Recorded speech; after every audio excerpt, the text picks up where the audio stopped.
Hola, por nada. ¿Cómo estás, Javier? Buen día. Bien, muy bien. Bueno, estamos acá con Cristian y con Cecilia. A 3 años del inicio de esta guerra, ¿qué se sabe de este acuerdo entre Donald Trump y Putin, Marce? Bueno, lo primero que habría que decir es que en parte Trump lo había anunciado o había hecho, Ujú. ha dejado algunas señales en la campaña electoral que él decía que era capaz de resolver el conflicto en Ucrania en apenas un día, incluso, o en cuestión de días. Y bueno, al tomar el poder o al asumir su segundo mandato el 20 de enero pasado, comenzó a tomar una serie de medidas en el ámbito interno, muchas de ellas muy polémicas con respecto a recorte de asistencia en materia de salud, de decretos, muy parecido acá a lo que había ocurrido acá con apenas se produjo la asunción de Javier Milei. Y en el ámbito internacional hubo dos medidas, sobre todo, que hicieron mucho ruido. Uno, la promesa de hacer una suerte de riviera turística en lo que es hoy la devastada Franja de Gaza, que no cayó, por supuesto, para nada bien en el mundo árabe y en el mundo occidental en general, porque constituye una promesa de limpieza étnica prácticamente, Tal cual. porque prometía generar un lugar de lujo y de vacaciones muy confortable, pero sin la presencia de los 2 millones de palestinos o gazatíes que de alguna manera están queriendo retornar a sus hogares devastados y arrasados en a este año y medio casi de conflicto, ahí luego del brutal ataque de Hamas y la represalia ordenada por el primer ministro Netanyahu. Y la otra fue este sorprendente avance en la negociación directamente con Rusia y, como vos decías, dejando afuera no solamente a Ucrania, que es el lugar donde se escenifica la guerra, sino también al continente europeo, que de alguna manera se había incolumnado detrás de Estados Unidos en el marco de la OTAN para sostener o apuntalar al gobierno de Volodymyr Zelensky. Pero esto fue creciendo incluso en la retórica, porque esta semana, además de esos contactos que se produjeron al máximo nivel el martes pasado en Riad, en la capital de Arabia Saudita, entre el secretario de Estado norteamericano, el conservador Marco Rubio, y el desde hace mucho tiempo canciller y jefe de la diplomacia rusa, Sergei Lavrov. Bueno, además hubo una retórica del presidente Trump al día siguiente hablando de Volodymyr Zelensky como un dictador que no había hecho elecciones en su momento, diciendo que tenía una popularidad solo cercana al 4% de los ucranianos, y hablando de que, bueno, iba a tener que dar paso a otra dirigencia en una nueva Ucrania que emergiera posteriormente al acuerdo de paz que él impulsa y que dice que está cerca de lograrse primero con un cese del fuego. Pero además habló de una posible indemnización, por decir de alguna manera, o de resarcimiento de inversión que haya hecho Estados Unidos en el aporte logístico y económico, y trazó una cifra que para muchos era realmente inesperada e incomprobable, de 500.000 millones de dólares, que se saldarían con la cesión durante muchos años de recursos naturales y de las llamadas tierras raras, fundamentales para el desarrollo de las nuevas tecnologías. Es decir, un combo de anuncios y de situaciones que dejaron descolocadas no solamente a Ucrania y a Volodymyr Zelensky, sino a buena parte de la dirigencia occidental europea, que trató rápidamente de poner paños fríos, por ejemplo, ayer con el viaje del presidente francés Emmanuel Macron y su reunión con Trump en la Casa Blanca, ¿no? Ujú. Marce, ¿se puede hablar de una especie de nuevo orden mundial tripartito, reempoderado, digo, Estados Unidos, Rusia y China, que están acordando para repartirse un poco el mundo y así tenerlo ordenado, si cabe el término? Sí, acá la pregunta es el acercamiento. Más allá de todas las teorías que ya se han volcado y se han reflotado en estos días acerca de la verdadera relación existente entre Trump y Putin, muchos le adjudicaron a Rusia en su momento haber tenido o jugado un papel clave para la elección de Donald Trump en su victoria contra Hillary Clinton. Si nos remontamos a 2016, aquella elección de noviembre en la que la favorita a todas luces era la ex secretaria de Estado, ex primera dama y la candidata del Partido Demócrata, y una serie de acontecimientos que se fueron produciendo más allá del desgaste que tenía el gobierno de Barack Obama, incidieron sobre todo campañas de fake news, el tema de lo que ocurrió con Cambridge Analytica, si uno recuerda el uso de datos de Facebook de unos 50 millones de usuarios que después trascendió y se comprobó que había sido así, para bombardearlos con información falsa acerca de la candidata demócrata a determinados electores norteamericanos que todavía no habían decidido su voto. Habrá que ver si eso realmente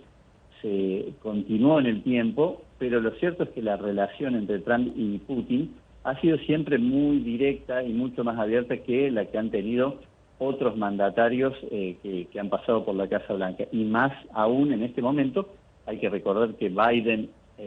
quiso recuperar el protagonismo de Estados Unidos a nivel internacional con un liderazgo dentro de la Organización del Tratado del Atlántico Norte, de la OTAN, y prácticamente Europa se columnó detrás de Estados Unidos en esa decisión de dar ese apoyo, digamos, bien ostensible al gobierno ucraniano en esta guerra. A lo que Trump ahora contrapone con esta salida negociada en principio con Putin, que creo que también tiene un tiro por elevación a China, porque si bien China se había mantenido en una especie de abstención o de una tercera posición con respecto a la guerra en Ucrania, nunca había condenado abiertamente las acciones de Rusia y se había opuesto también a algún tipo de sanción, pero al mismo tiempo le incomodaba para su estrategia de la nueva ruta de la seda, el tema de estrategias comerciales en el propio continente europeo. Esta guerra a China le resultaba también particularmente incómoda, más allá del alineamiento o la alianza que pudiera tener con el gobierno de Moscú. Entonces me parece que ahí traza una cuña también Donald Trump con China, a quien considera su verdadero rival estratégico a la hora de tratar de imponer una hegemonía, y entonces abriendo ese juego es como que le saca un aliado natural que podría ser muy importante, sobre todo por lo que ha representado a nivel internacional esta alianza de Rusia y China. Pensemos en el BRICS ampliado, donde también hay países emergentes pero de fuerte impacto regional como Brasil, bueno, donde está India, hoy por hoy el país más poblado del planeta, o que le disputa a China, pero que por una cuestión demográfica no tardará en ser el más poblado, si no lo es hoy ya, y lo que significa también la incorporación de países como Arabia Saudita, Irán, a ese bloque al que podría estar sumado también Argentina, pero que desechó en su momento el presidente Milei. Digo, en este escenario global también influye esa famosa frase del divide y reinarás en ese caso, y me parece que un poco por ahí también apunta a ello. Y además apuntarse a éxitos o logros,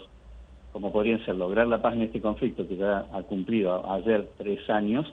o lo que pudiera ser una solución que calme o por lo menos frene en la sangría en Medio Oriente, aunque en este caso lo veo mucho más complejo todavía, ¿no? Marcelo, buen día. Cecilia te saluda. Y para Hola, entender Cecilia. un poquito más esto de Vladimir Zelensky, que el presidente de Ucrania, que está fuera, digamos, de este acuerdo, cuando es su país el invadido, es su país el que está en guerra, digo, es una manera de decir que no existe, que no está considerado dentro de un acuerdo, o sea, que va a ser perjudicado. Y también me pregunto por la Unión Europea, ¿no? Porque entiendo que hay cuestiones económicas muy fuertes para la Unión Europea, no sé si el gasoducto o algo así que interesa mucho a los europeos, especialmente en este tipo de acuerdo, no haber participado. Bueno, hay varias cosas que todavía no están claras, por supuesto. Zelensky, de hecho, ayer,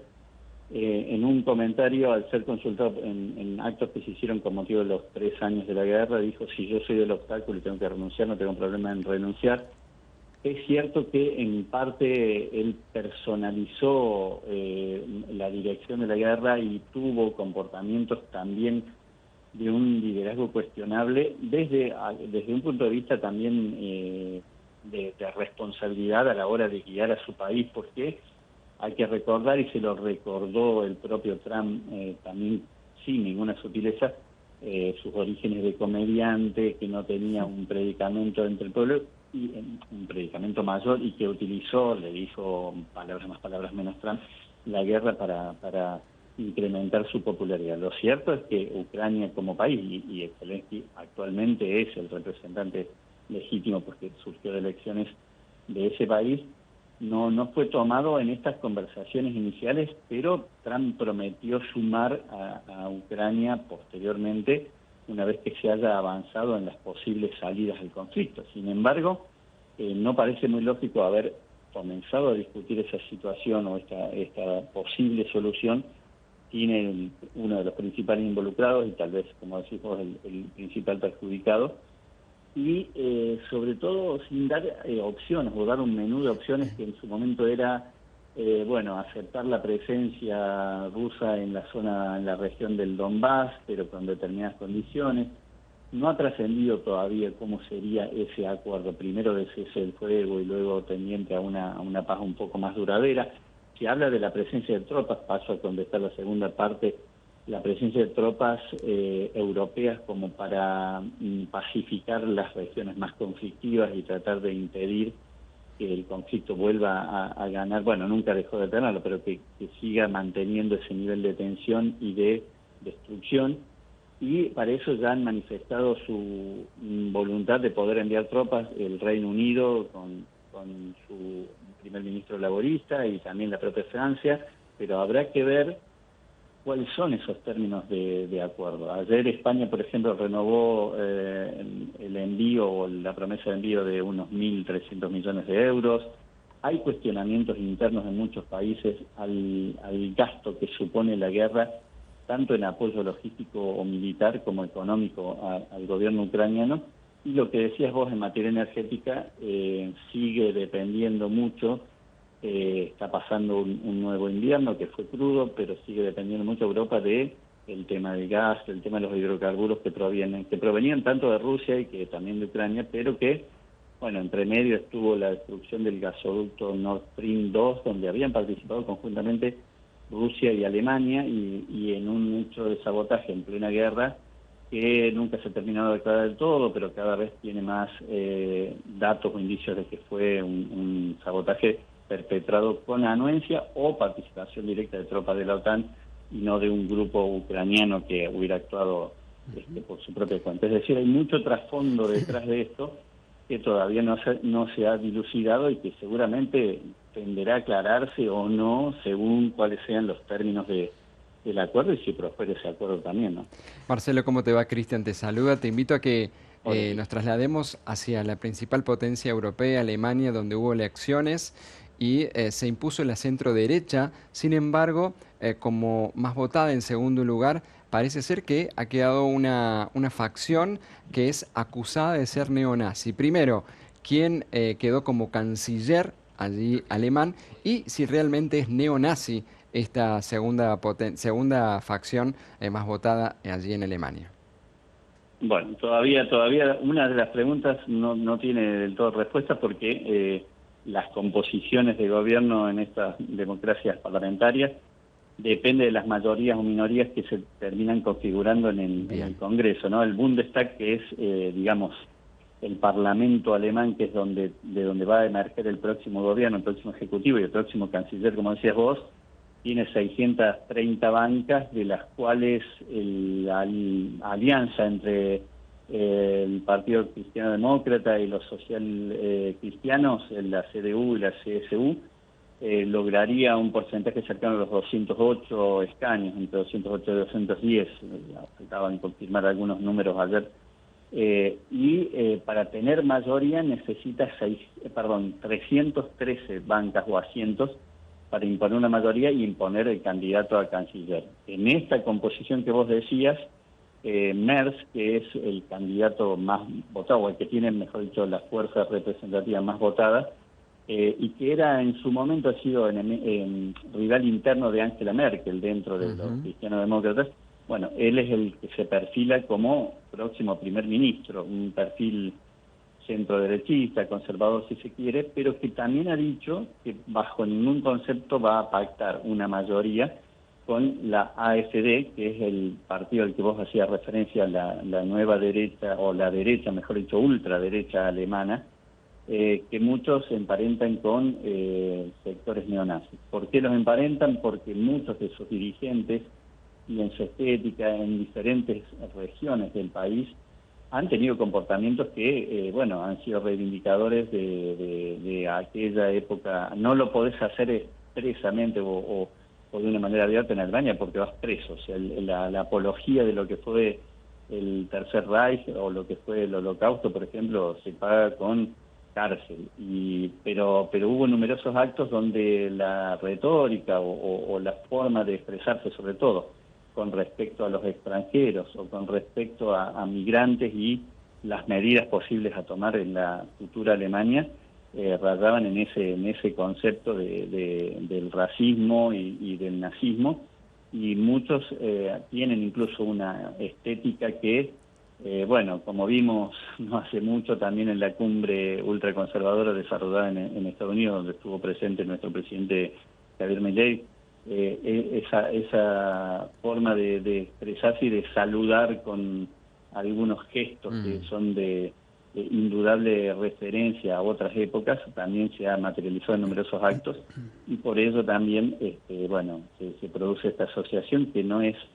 caprichosa, ¿no? La AfD, o como vos decís, la ultraderecha o los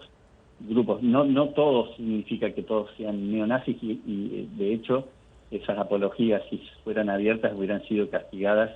de una manera de inhabilitación también electoral, pero no ha habido proscripción de la AfD, la Alianza por Alemania, que logró 152 bancas y que se constituyó en segunda fuerza, duplicando lo que había sido la elección del año 2021, donde habían tenido 69 escaños, y dejando terceros al Partido Socialdemócrata, que gobierna hasta ahora, de la mano de su canciller Olaf Scholz, que terminó logrando solo 120 bancas, perdiendo 86 escaños con respecto a la elección de hace 4 años. Es decir, ayer escuchaba a Elon Musk, que participó en forma directa y en algunos videos, contactos por videollamada, en los últimos actos de el partido de ultraderecha alemán, decir que lo entusiasmaba mucho que los jóvenes alemanes hubiera sido donde más logró votos esta agrupación, esta fuerza, lo cual le hacía pensar que en próximos comicios podrían llegar a constituirse en el gobierno de Alemania. Habría que decir, y acá aporto un apunte interesante,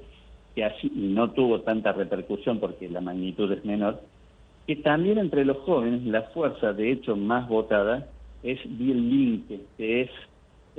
una fuerza de izquierda que parecía estar desterrada del Parlamento alemán y sin embargo logró 25 escaños, casi no tenía participación en la última elección, que quedó con 64 bancas y fue la más votada dentro de esa franja determinada, una franja determinada de los jóvenes,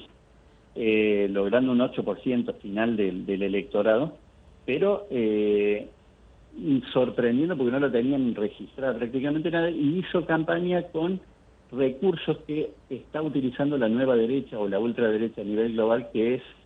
son las redes sociales, sobre todo TikTok, y les tomó, digamos, el mismo recurso, la misma estrategia para lograr un resultado que no es